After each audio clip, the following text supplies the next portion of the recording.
What is going on, everybody? Welcome back to the Keep It Kula podcast. My name is Jacqueline Kula, and I have a very special guest joining me today. This guest is a Syracuse University graduate, was gifted with one of the best voices that I've heard in sport media, is a huge Green Bay Packers fan, and the radio voice for the Blue Jays. Welcome to the show, Ben Shulman. Thanks for coming on, man. How are you doing today?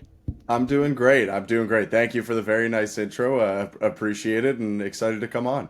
Awesome. Yeah. So you're a Packers fan. How did that come about?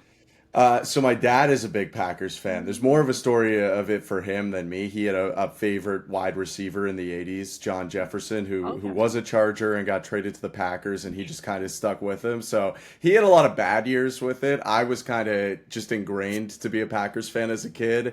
And it was easy because, as you know, in the early 2000s, Toronto sports teams were not doing fantastic pretty much across the board. The Leafs had a little bit in the really early 2000s, Yeah. but after that, cheering for the Packers was fun because they were winning all the time. So it's been the least stressful sports fandom I've had for sure. Just the fact that you had Aaron Rodgers and the good Aaron Rodgers years is so Yeah, lucky. Well, you went from Brett Favre to then yeah, Aaron Rodgers, and now Jordan Love, who could do something. Are you confident yeah. He's on good him? at least. Yeah, It's hard to come after those two guys. It was hard to come after Favre, but exactly. he is good, and I think we Yeah. all at least know that. Listen, I'm a Giants fan, as you see, so we've had our struggles to say the least since Eli Manning with Daniel Jones, and so it's hasn't been as fun. But we do have Right. two Super Bowls in the years that we've been born, kind of thing. So.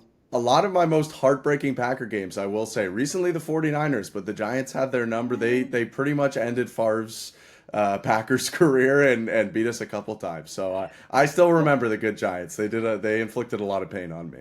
That is very true. Before getting into this, I like to do a lot of research, obviously. And I see in your Twitter header you have Charlie Kelly, and it's always sunny in Philadelphia. Are you a big Sunny fan?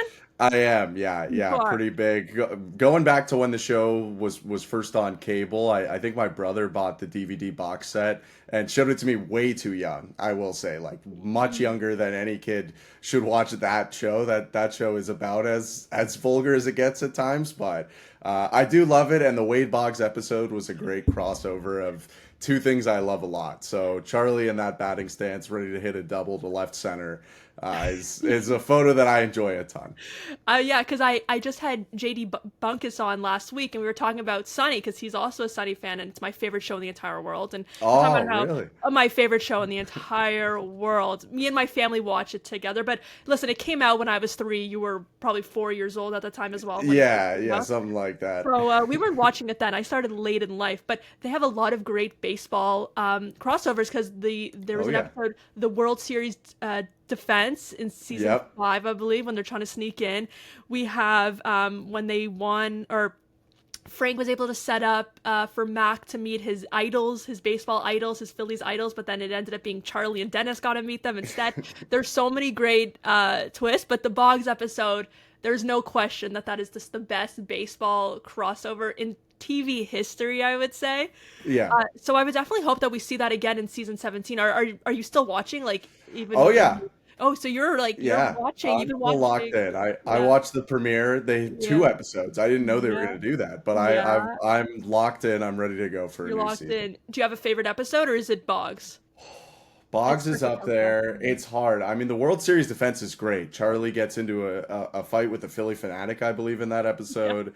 That's pretty fantastic. There's so many. It's hard. If I had to pick one, actually, I would say probably one of the Charlie McDennis Oh, episodes, either yes. Charlie McDennis or Electric Boogaloo. Either one, just incredible. Like Both just of those. how they ever think of any of that stuff Both is of those are beyond me. great. It's just the greatest show of all time. So I really want to mention that because I saw it on your Twitter. I'm like, okay, I can't not talk about. If there's a chance for me to talk about It's Always Sunny in anything I do, I will bring it up to Oh yeah. anybody and everybody. If someone's saying that they're watching horrible bosses, I'll say, oh well, the guy playing Dale there, he's Charlie Kelly, and It's Always Sunny. So any chance I get, so I definitely have to put that in this episode somehow. No, I'm glad you did. But now let's move on a little bit to you and the Blue Jays and everything about yourself as well. So, sport media, obviously, you are my favorite person to listen to. I love to Oh, listen thank you to so Jays much. games. Like, listen, with you're first of all, you're welcome. But when it comes to baseball, I do love to watch as well. Don't get me wrong, but games are on at very weird times. Sometimes, you got like 10, this past weekend that you were calling, and they were in Sacramento, so 10 o'clock games. They have weird times, so I like to listen as well. And I'm like, oh, Ben's on today. Awesome. I'm always eager. And then this past weekend, which I want to talk about, you were calling the games at Sacramento on TV. What was that like? And what is the biggest difference from calling radio games to calling TV games?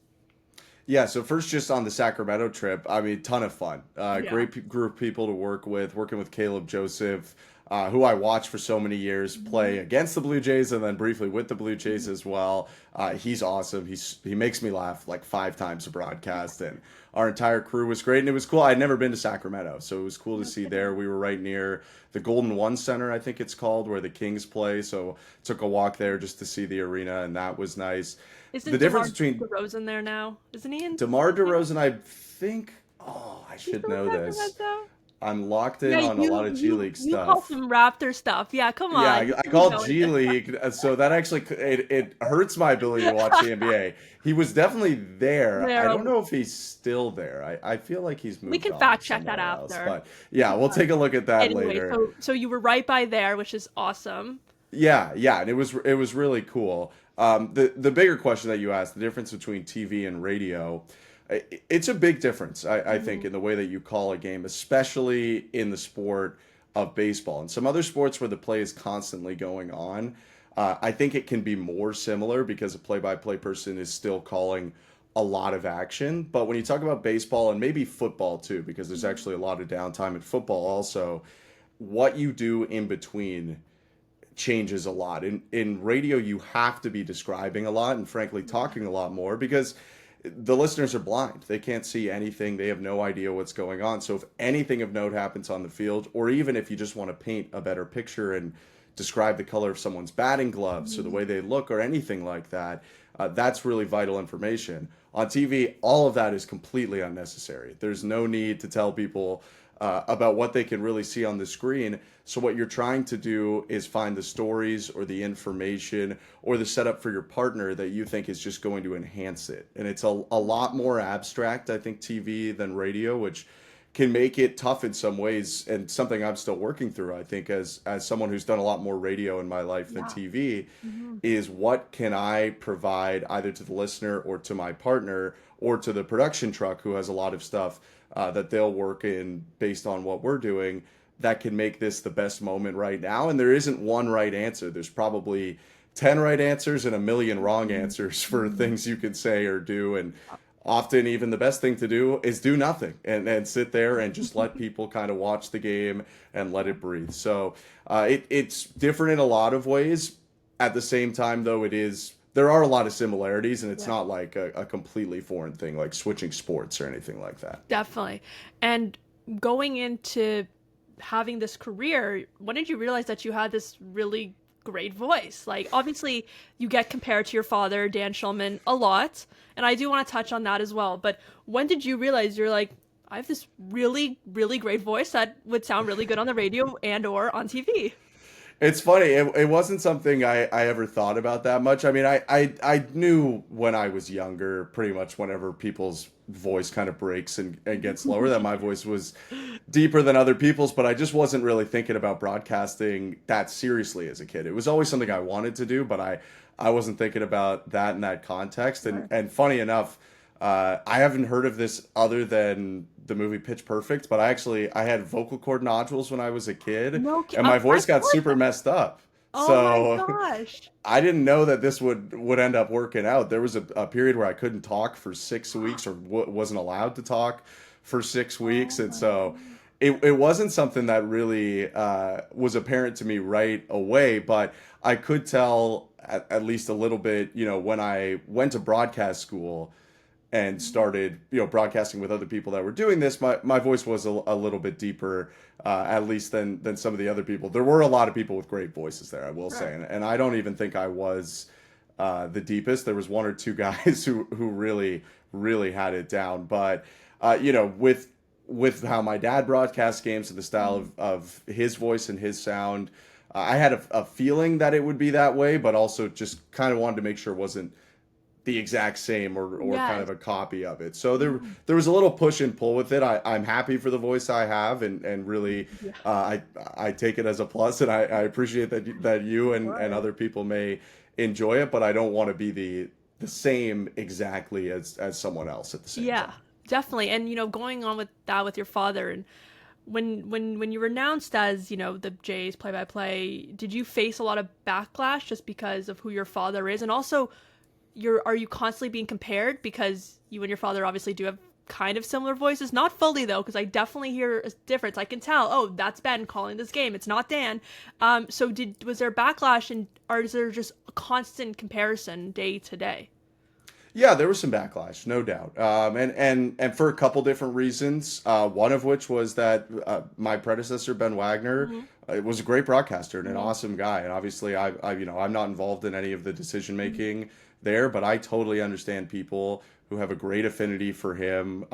He's doing very well for himself right now. I'm thrilled to see that. It's Mm-hmm. awesome when we get to see each other during the year working kind of around him in 2023 was just an amazing experience, really. And so I get that. I understand too, some of the backlash with the last name that I have, and I'm not going to try and change people's minds too much on that. I just try and do the best that I can on each and every day, and there is a lot of comparison too, and some of it's in that negative way with the backlash. Some of it is probably positive, and I would imagine at times maybe too positive. I'm sure there are people who really like my dad and what he's done, and therefore, maybe even throw too much of a good thing at me just because they want to see me in that spot as well. And that's all of it is really out of my control, honestly. And I appreciate when people reach out to me and say nice things. It is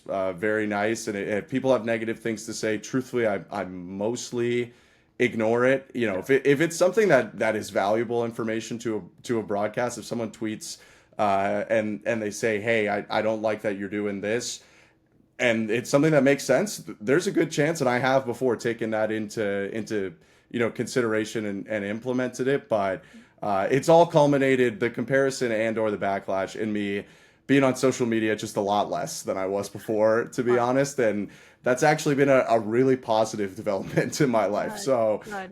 it's all turned out to be kind of a good thing overall. And for whatever people say on either side, I just feel incredibly lucky and happy to be in a spot where I get to be around the team that I grew up following and loving as a kid. Yeah, yeah. What social media is, it's a brutal place, and obviously in the careers that, especially like what you do, obviously, and then what I'm doing with my podcast and moving on in sport media as well, social media is a part of our lives, and you kind of have to be on it. Like, I have Twitter mainly to be able to follow sports news, for all my Right. sports news. Found it, if it's a very negative place, Twitter, obviously, and comment sections, and I've gotten comments on my podcast of some mean things that people want to say, but it happens in this space, and it's really about what you let affect you. And also, you also understand going into this that you're going to be hearing things, right? Your voice is on TV or the radio pretty much every single day, other than the next few days with this break, finally, with Yeah. the All-Star break. Thankfully, a couple off, but Yeah, then I'll be back. but it's great to hear that you're able to kind of block out that noise. And going into Syracuse, what was that like, of leaving? Most kids who grew up in your area, they go to Western and Laurier. I'm a Laurier kid. The Queens, TMU, UFT. What was it like saying, I'm gonna go to the States and I'm going to Syracuse? And how did that help shape the kind of broadcaster that you are?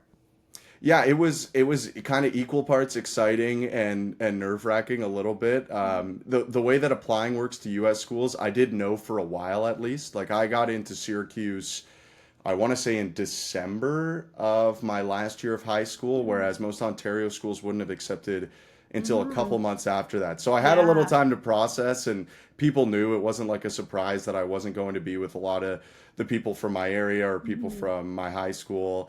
But it was, it was a new thing. I knew one person that had gone a year before, and one person that I knew from my area where I grew up went to Syracuse, and that was it.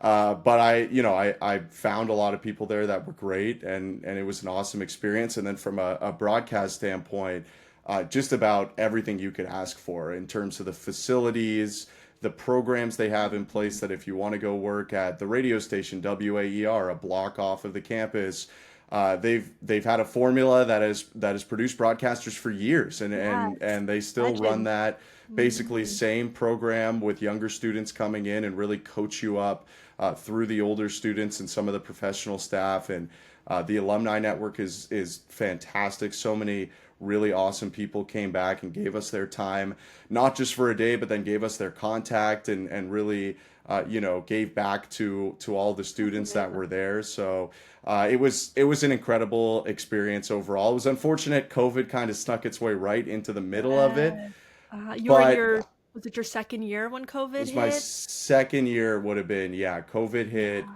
I guess second semester of second year. Things were done with COVID differently in different places. So we were Yeah. back at school for first semester of third year. It Okay. wasn't Okay. full in class stuff, but we were back at school, I think, a little faster than a Hmm. lot of Canadian schools would have came back Yeah. at that point, and college We sports relate. We continued on. relate. Yeah, Mhm. so it was, it was a little snag in what was otherwise a really awesome experience, and a program that I would recommend to anyone if they're able Yeah. to do it, because it is really, really awesome. Yeah, and Syracuse has, obviously a great history in sports as well, and basketball, and Carmelo Anthony, former Syracuse student there. I want to go into what was it like when you called your very first game with the Jays? Do you remember how that felt, and the excitement and the nerves and the pressure? Yeah, I do very vividly. It was 2022. I didn't work a regular package with them. They just needed me to do some stand-in series here or there where they needed Mhm. someone to fill in. So I was actually working with a minor league team that season, the Fort Wayne Tin Caps in Mhm. Indiana, the high A affiliate of the Padres. Asked for a series off. They were very gracious. They're awesome people over there. Let me come home. The Blue Jays were on the road against the Angels. I think, was it Shohei in the first game? I think it was Patrick Ooh. Sandoval Oh pitching in yeah. the first game. But what I can tell you for certain is, in the lead up, I didn't feel nervous, and Okay. often I get nervous in a lot of aspects of life.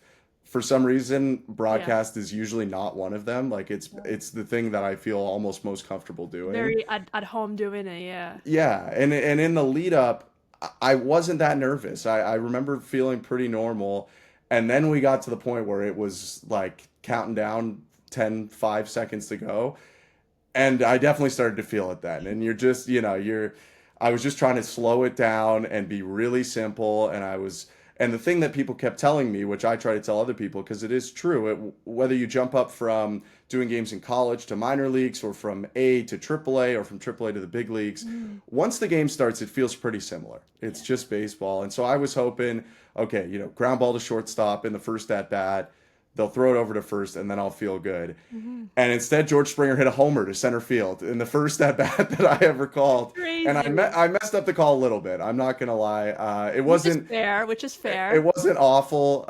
It's something that I think would have slipped by a lot of people, but the order of information, not to get too in the weeds, that I provided wasn't totally correct. But at the end of the day, I got the nuts and bolts that he hit a fly ball to center field. It went over the fence, and it was 1-0 Blue Jays. And honestly, that was the best thing for me, because right away I had to dial it up to a home run. And after that, whoever was up next, I don't know if it was Bo or it might have been like Mhm. Lourdes Gurriel or something like that. They hit a routine play, I believe, and it just kind of went from there. So an incredible first series. I called. The Blue Jays were at the Angels. They swept them in four. Vlad homered off Otani. I know that. Great. And I think they won. This is pre-pitch clock. I think they won like a 3 hour, 45-minute game, which in the Eastern time zone had a 10:40 start or something like that. So that was Ooh, driving home at 2 in the morning. And then no. they went back the next day and won 11-10, I believe, with a big Bo Bichette go-ahead homer in a 4 hour game, maybe Wow. 4:15. I know it was a 4 o'clock start. I had an 8:30 dinner reservation to meet up with my Oh, girlfriend and some friends just to like mini celebrate that I had gone through a whole series and not been fired. And I missed the dinner reservation no. at 8:30 for a four Oh, o'clock game. So, brutal. but it Brutal. was so much fun. I did it with Ben Nicholson Smith, Yeah. and we stayed deep into the night calling that game. And it's a 4 day stretch that I'll never forget. That's fantastic. It's yeah, you never forget that first big moment and what you obviously we all hope to see as a very long career. Do you have a prep that you do to your voice before games or right after with clearing it or you're not allowed to talk for a couple hours kind of thing because you talk a lot. You have to. Yeah, yeah. I mean, there isn't one thing that I do every day aside from hydrating a lot, but I do Mhm. different things depending on how I feel. As some people may not know, but you do not come into every broadcast, especially in baseball, with your 10 out of 10 voice every day. So you kind of need to get a read on how your voice is that day. Sometimes it's obvious. Sometimes I'll just kind of pitch my voice up and down just to see how much I have that Okay. day, and figure out what I need. And then if it is pretty worn out, then you start to go into kind of your toolbox of things to do. And a lot of that, it's nothing too crazy. It's a lot of tea. Hmm. Tea and honey are pretty helpful. Some people use ginger as well. Mix Yeah. that in there. A lot of warm drinks in general are going to help you. Even like a hot water with lemon is going to do a lot Yeah. for your voice. Drinking a lot of water in general. Using a humidifier can help a lot too because when Mhm. you talk so much, you just dry your voice out, kind of, and dry your throat Yeah. out. And that Yeah. is the enemy of a dry throat is the enemy of a full voice, of bringing your pitch up if you want to in your voice and changing your tone a lot. So you do as best you can, and still, like I had one game I want to say in the Angels series during the great win streak, where Mm. from the Yankees series and how crazy it had been in the 4 days sweeping them, my voice was a little blown out, and so I did my best. And I'll mention it to the listeners because I feel like they should know. Like it wasn't that I wasn't excited that day, but I just didn't have a lot of range. Yeah. I Gotta really get it saved out. it. And obviously they walked it off in extras, almost destroying my voice for the next day after that. God. But where they walked it off in extras again. But you have these little things, and oh, and the last thing, the most important thing probably is sleeping.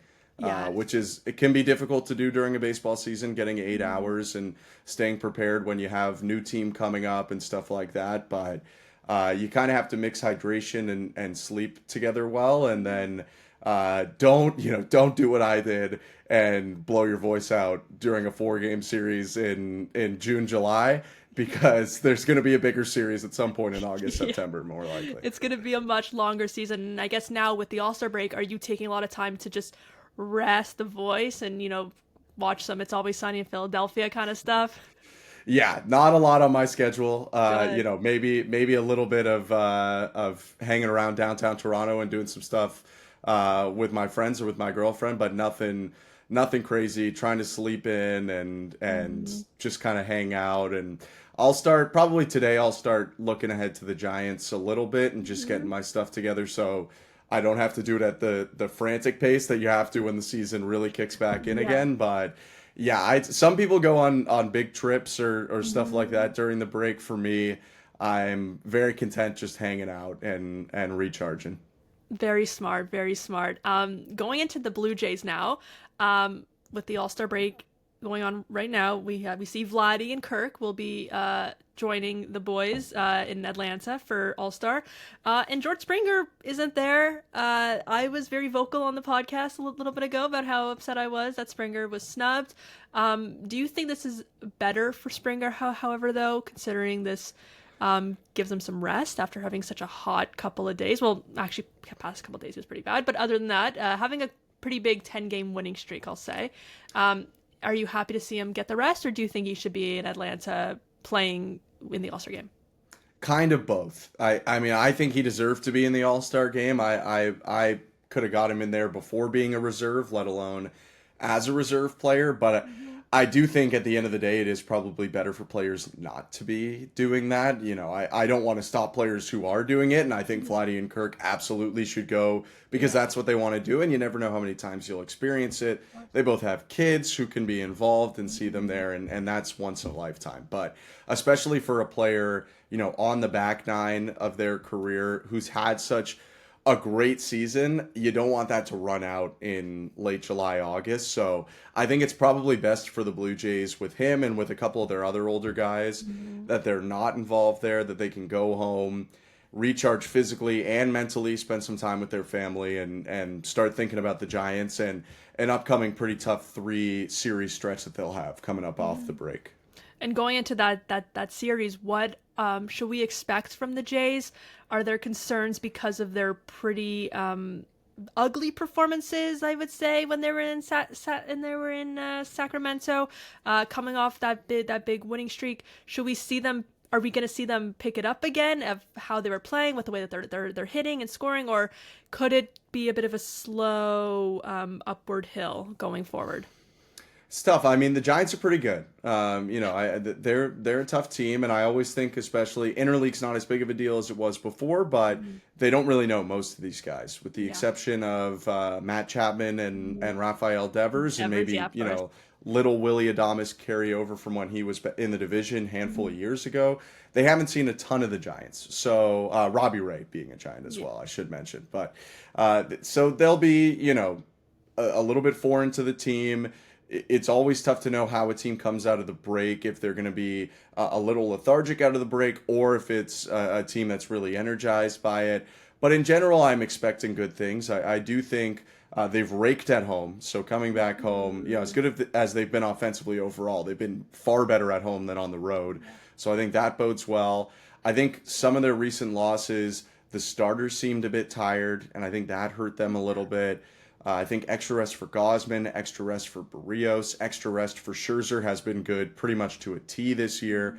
So I think that's a big boost for them. So, I'm expecting this team to come out of the gate and still be very competitive. They set a really high bar with the 10-game win streak. I think that's, maybe an unfair kind of Yeah. bar to hold them to.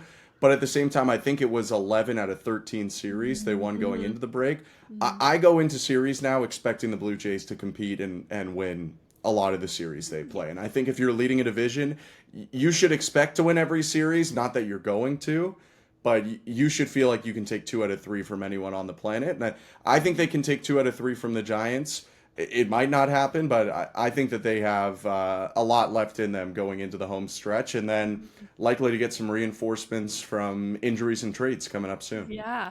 Before I talk about trades, I forgot to mention this when you were in with playing when the Jays are playing the A's.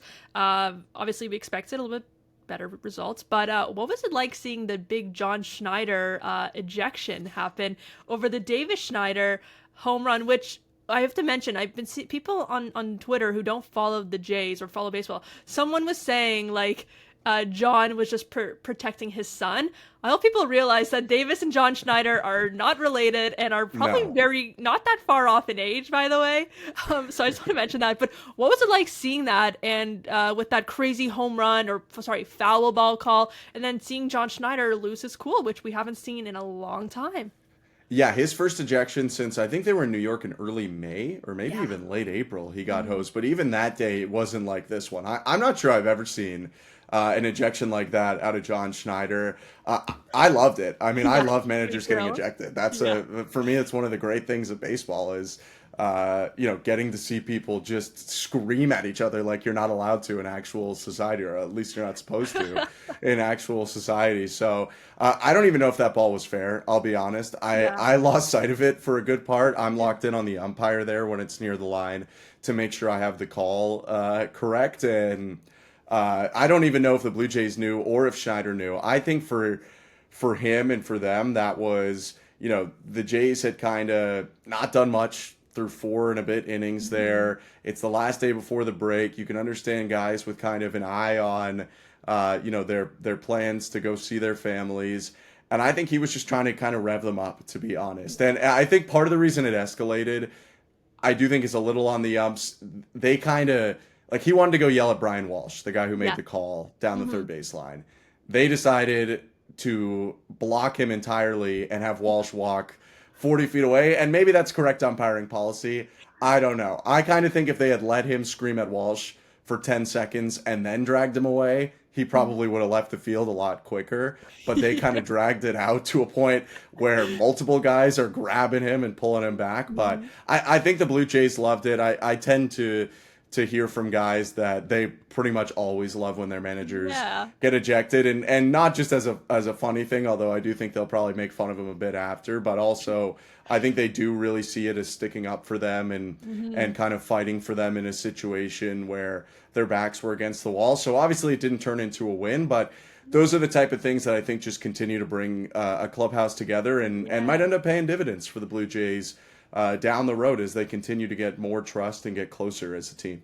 Definitely. And then also seeing Schneider then hit the home run right after. Yeah. I don't think gets any more poetic than that. Like when obviously you got to see it right there. Were you thinking, no way this just happened after this crazy blowout over a missed call home run? What was going through your head seeing he just hit a home run right after this?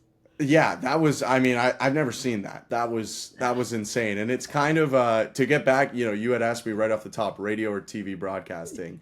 Usually I don't call every pitch, like the 0-1, the 1-1. You call some of them, but you let a lot of them go. On radio, you have to call them all. Everything, yeah. But in the back of my head, I was like, okay, there's no chance he does this. But just in case, I'm going to call the 0-1 just so it comes together nicely. But I was like, but there's no way he does it. But I'll just call it. And, maybe he'll just take it and then I'll move on. Yeah. And he swung and immediately you knew. Like he roped that ball. It's like 440 feet. What did it feel like in the stadium with that ball in the air going up like that? Like was there like just like a gasp? Basically. It's a weird mix of crowd there. I did think the crowds were generally pretty lively, but I think it was a handful of Blue Jays fans. You have A's fans, a lot of whom from talking to people drove the 90 minutes from Oakland. And then you also just have interested people in Sacramento who don't really have like a horse in the race, to be honest. So people were mostly, I think, into it, to be honest, because it was just such a crazy moment, and it was kind of a gasp. And then you get some of the booing from the A's fans after because of John Schneider. They were already booing him being on the field that long, but it was nuts, and we were stunned in the booth.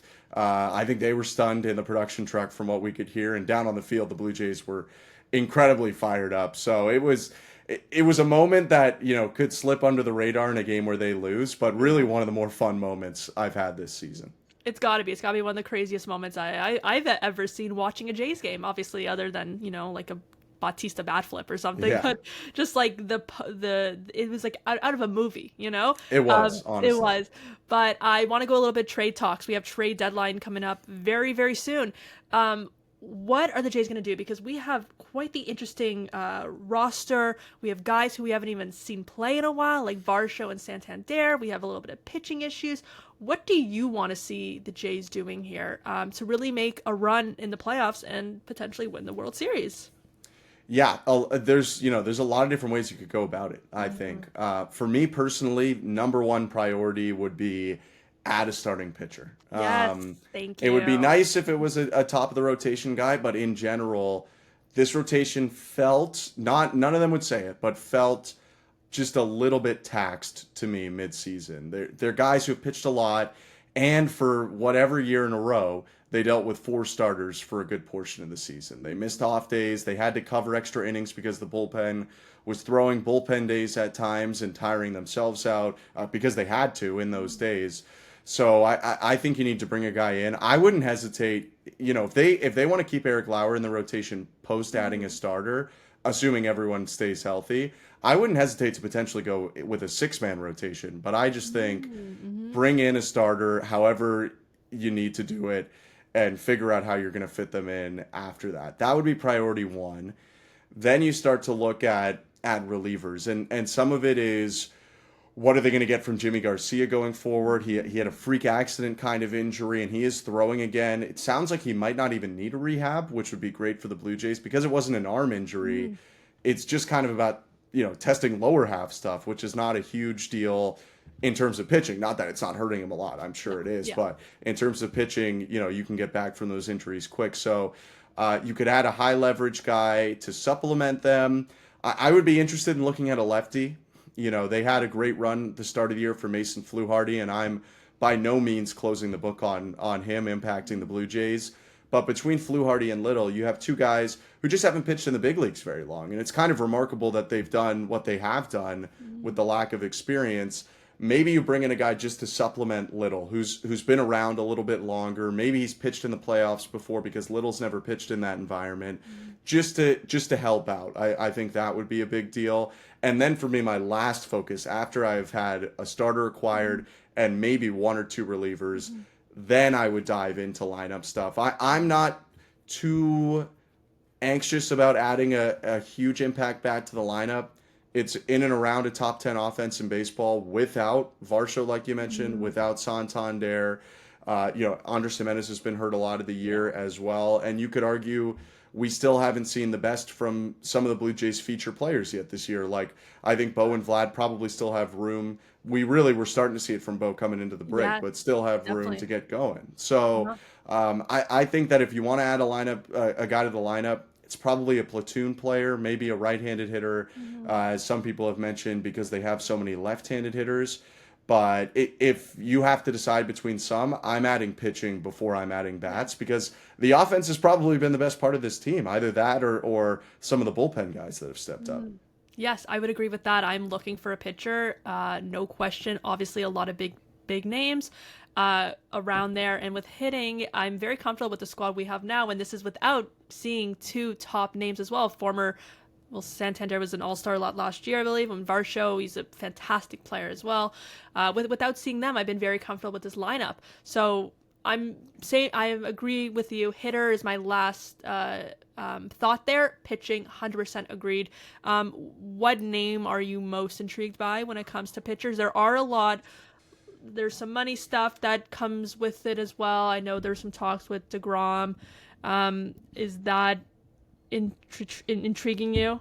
I mean, definitely. Yeah. He is awesome. There's definitely concerns with him. I think when I look at the market this year, there's a lot of guys that I'm interested in that I also have some concerns about.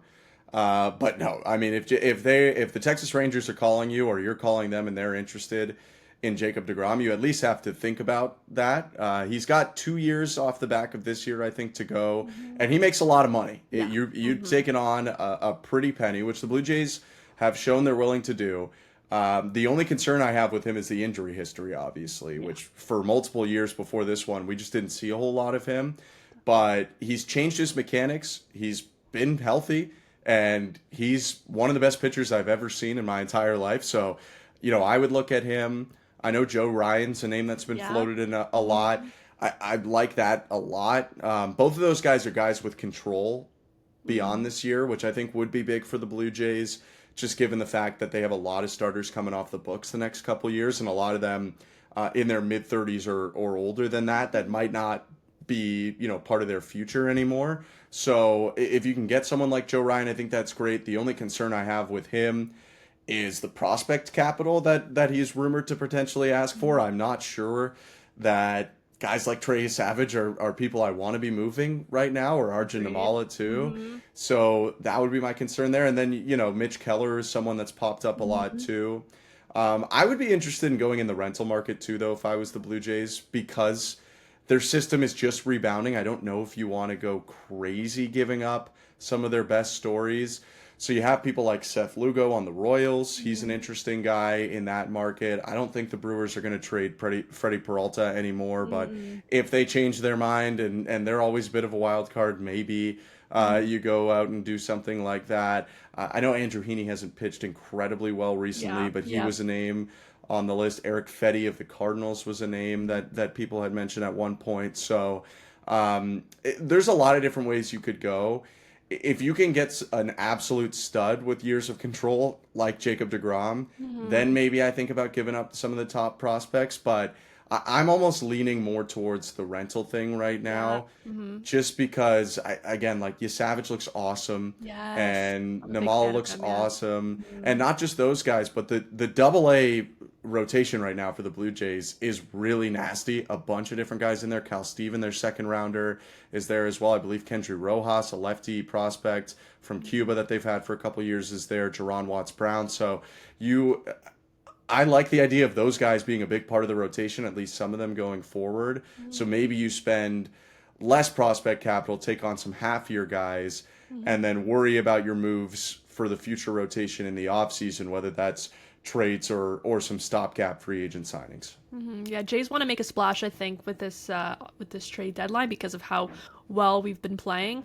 I want to talk a little about the draft quickly. It happens during games, which is so weird. MLB draft has a lot very different than other sports. But the Jays select JoJo Parker, 8th overall. Baseball is very different than other sports, as we're not going to just see him out there right away. It's not like, in football, the Packers drafted, actually the Packers are not a good example because they're I was going to say, they're going to draft like an offensive tackle from Tulane, and then he'll be a Pro Bowler in 5 years. The Bears, for example, last year drafted Caleb Williams, right? And he's going to be starting right away kind of thing. Yeah. So we don't see that in baseball at all. It's a slow process. Are you eager to see JoJo Parker on this team, and were you happy with this pick as well? Yeah, I mean, I'll be honest with you. Scouting for draft stuff for media is very difficult. It's just hard to know. Baseball you could go is just a different breed. Yeah, there's between Division I to Division III colleges, which you can draft from, junior colleges and community colleges, high schools, and then high schools outside of the U.S., which mostly not a ton of players drafted at a Canadian high school. It happens, and Puerto Rican high school as well. There's a lot of different places that you have to look. Yeah. So before they drafted JoJo Parker, I'll admit, I did not know a lot about him. Yeah, same. Me too. I surveyed a lot of reporters and other people around just to see if they had a feeling before the draft. No one really knew where they were going with it. At the same time, from diving into the player a little bit, seems like a very intriguing player.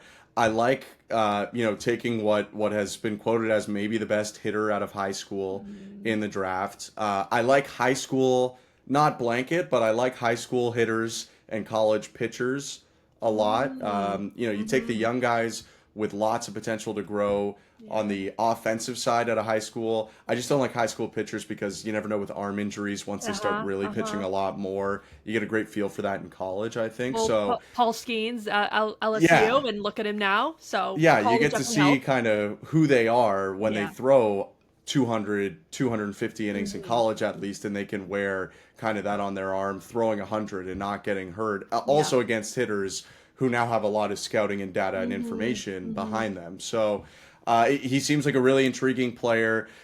Like you said, though, I mean, the Major League draft, especially when you draft high school kids, you just never know. He's a shortstop right now who seems to have plus power. He could end up at third, first. Josh Donaldson was catching. Tim Wakefield, the knuckleballer, was a first baseman. Blue Jays faced a pitcher for the A's that was playing outfield when he got signed internationally. So you never fully know, but it seems like the consensus around the people who make their living out of just doing this and scouting all the time is that it was a very solid pick for the Blue Jays and continues this recent kind of infusion of talent that they've had. I think their last couple drafts have been looked upon favorably after they had some ups and downs with especially their first round picks over the last couple seasons before. Definitely. Yeah, I'm very excited to see if we're ever going to see him on the Jays, which happens a lot as well. We're not sure how many years. But to end it here, I've kept you on for a while. Again, thank you for being here. To end it off, who on this Jays team has surprised you the most? Obviously, Addison Barger's the name going around. George Springer, Unk has, been a shock. Kirky, which guy going into the season you thought, maybe we're going to see him, maybe we're not, maybe he's going to make a difference, maybe not. Who has surprised you the most of being able to carry this team while Vladdy and Bo haven't looked the hottest?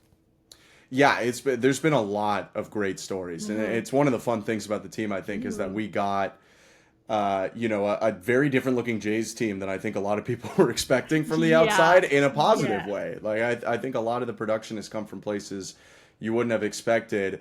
So I was thinking there. I mean, George crossed my mind first, but I'll put him away because at least, we've always known he's incredibly talented. He's put Yeah. up a bunch of great years. All-Star, Kirk World come Series MVP, yeah. Yeah, like he's just a guy kind of rediscovering it Yeah. again.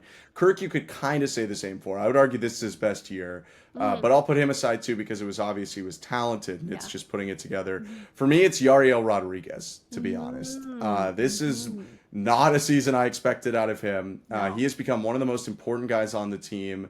With Jimmy Garcia being hurt a lot of the year, also Nick Sandlin going down and some other injuries mixed in there. The bullpen has been really taxed and found a way to be really productive. Mhm. And he's been a huge part of that. He has been as important really to that pen as anyone.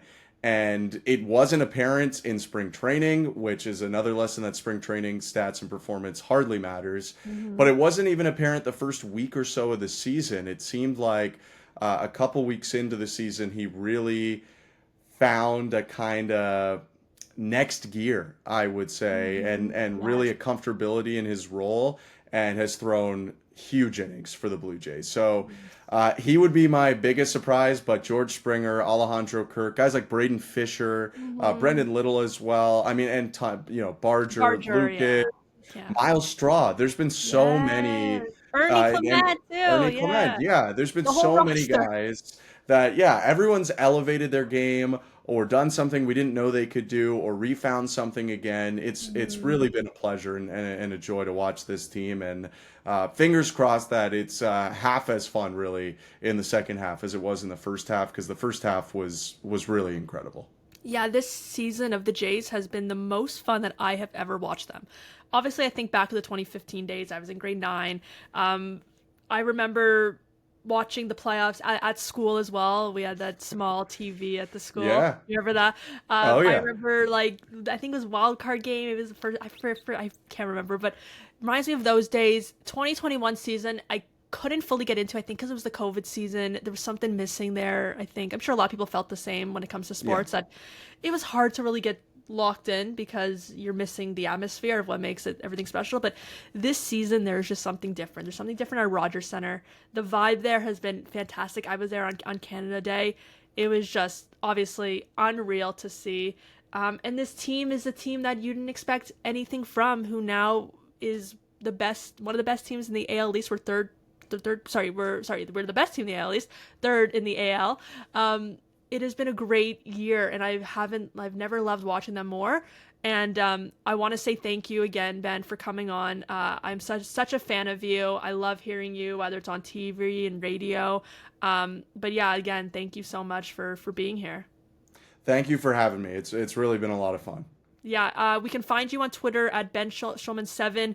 Obviously, we can find you on the radio station, listening to you call the Jays games, and sometimes we hear you on our television as well. Once again, Ben Shulman, thank you so much for coming on. Have a great day. Thank you. You too. Thank you. Bye bye.